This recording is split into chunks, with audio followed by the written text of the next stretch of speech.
With this statement in Parliament, has the UK officially entered the war it once feared?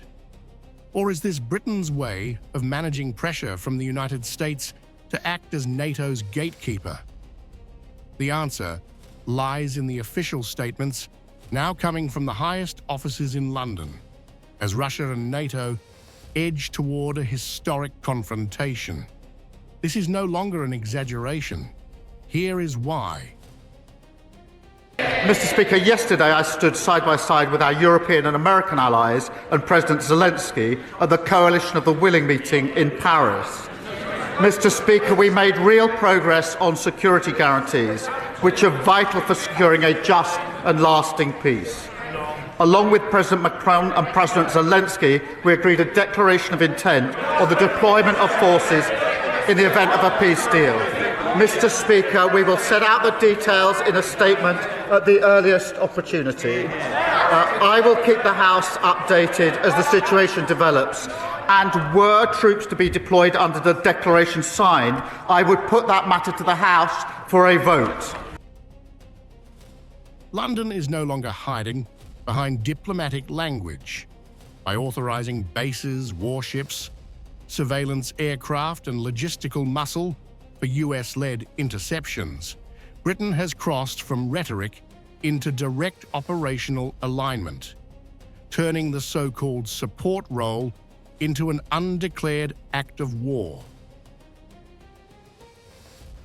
It maintains support for Russia by supplying Putin with weapons for his brutal invasion of Ukraine, including the Shahed mass drones and missiles which target and kill Ukrainian civilians. And it is telling, of course, that this vessel, in an attempt to evade the seizure warrant, changed its name and tried to adopt the Russian flag. Second, Mr. Speaker, the UK also supported this military operation to counter the expanding global security threat. The vessel is part of an increasing web of shadow shipping that fuels and funds instability across the world, that undermines global trade, and that threatens our national security. We know Russia operates a vast shadow fleet of its own to bankroll its illegal invasion of Ukraine. And last year, it's estimated that Russia sold $100 billion worth of sanctioned oil, money directly funding attacks on Ukrainian citizens, such as the onslaught during Christmas, involving 600 missiles and drones, which killed at least 3 people. We owe it to the Ukrainians to step up action on these shadow operations, and we are. The excuse is familiar: sanctions, shadow fleets, moral duty. But the reality is harsher. The UK is enforcing American priorities at sea, militarizing trade routes, and escalating confrontations with Russia under the NATO flag, while pretending this is still peacekeeping. A plan that faced immediate criticism inside Britain the moment it surfaced. The last few days have seen significant international events: the US operation in Venezuela, threats towards Greenland, and an agreement to put British troops on the ground in Ukraine.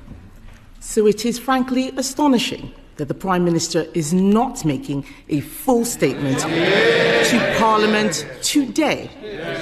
No Prime Minister, Labour or Conservative, has failed to make a statement to the House in person after committing to the deployment of British troops.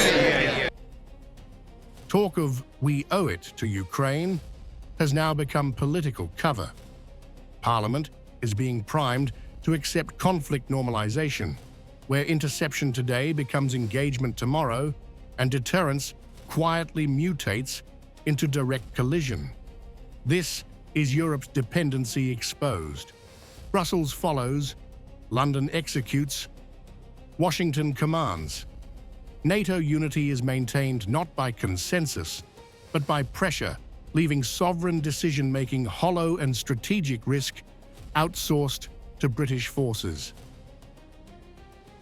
Land and sea are now part of the same theatre. The UK insists it is defending order, but its actions signal escalation. The question is no longer whether Britain is involved, but how far it is prepared to go before this confrontation becomes irreversible. Russia, meanwhile, reads the signals clearly. When a nuclear power's ships, bases, and skies are open to hostile operations, intent matters more than disclaimers. The line between support and participation has already been erased.